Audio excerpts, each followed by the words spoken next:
Yesterday, around 9:15 a.m., 49-year-old Floyd Ray Rosenberry drove his big old elevated black pickup truck with no license plates onto the Library of Congress sidewalk, making threats that he had a bomb. As Rosenberry was sitting in his truck on the sidewalk, which you cannot do anywhere in the Capitol complex in front of any of the buildings, but I don't know how he was allowed to do it, passersby were streaming and documenting his threats. But Rosenberry himself was also streaming, claiming, quote, "I'm not hurting nobody. I want to make it clear to the American people, I cannot set this bomb off. The only thing that can set this bomb off is enough decibels." Yeah. In the screen grab that a local news station captured before Rosenberry's Facebook page was deactivated, he appears to be holding some sort of canister with a handheld device. Rosenberry is also heard saying in the live stream, "Joe Biden, the South is fed up." Of course they are. The South always be fed up. They've been fed up since they lost the war and their slaves. And they swear the Democrats are trying to make them slaves now with microchips and the vaccines and mask mandates that are exercises in population control and a widespread violation of their rights by the carpetbaggers in Washington, D.C. to take away their state's rights to get infected by a virus that they might or might not survive. I can say these things because I'm from the South, so I understand how those folks who hold on to that lost cause mythology think. But it also turns out that for the past 3 days before he came to D.C., Rosenberry was actually streaming on Facebook talking about coming to D.C. to, quote, "give Americans an option." Making his plans to start a revolution in D.C. clear, he spoke about vaccines, Democrats, President Biden, the healthcare system, a revolution, Afghanistan. But then he said he'd be back home by Sunday. Okay. Now, look, I'm not advocating for anyone's social media to be flagged and banned and for people to be visited by the feds for posting talk about revolution on Facebook. Like I said yesterday, and I was honestly just guessing when I said it yesterday, this guy's revolution ain't the kind of revolution, people's revolution, we're over here fighting for, the kind of revolution that would create a system that is equal and just for all of us, where capitalism is a thing of the past and socialism provides for the needs of everyone. So we all have housing, healthcare, quality education, thriving arts, decent wages, a strong social safety net, no more wars. We all can have garden plots and grow our own food and share and have chickens in every yard if we want, and maybe free pet care too, because, pets are family.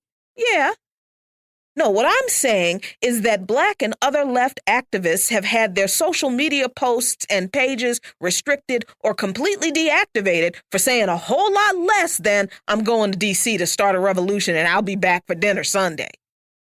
But this is the persistence of the unequal treatment of the demands for change to this system that come from Black folks and leftists compared to those that come from right-wing Trump-supporting folks who only believe the system needs to change because their grifter-in-chief, Donald Trump, lied to them and told them that he was for them. They're still as broke as they were before he took office, still as sick, and they're broke because they're sick. But now they want to change the system because they think the evil, carpet-bagging, dictatorial, socialist Democrats, which they're not, stole the election from their Lord conman and savior, Trump. This is going to continue to happen, folks. So don't think this kind of thing is an outlier. It is not. But I think the most galling part of the coverage of who Rosenberry is has to be this. Channel 7 here in D.C. reported on their webpage that, quote, "Rosenberry doesn't appear to have much of a criminal record, just a larceny charge in 1989 and resisting a public officer in 1993. Y'all, not much of a criminal record?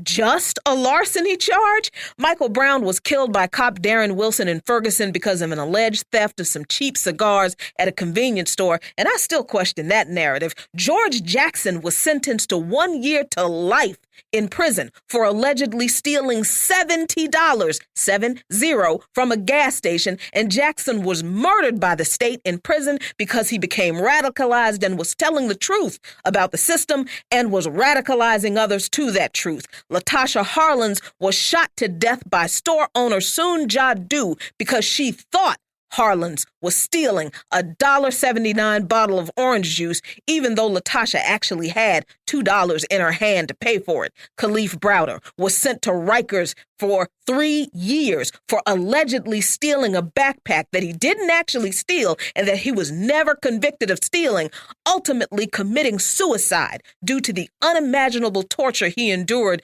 during that time. And resisting a public officer, resisting arrest?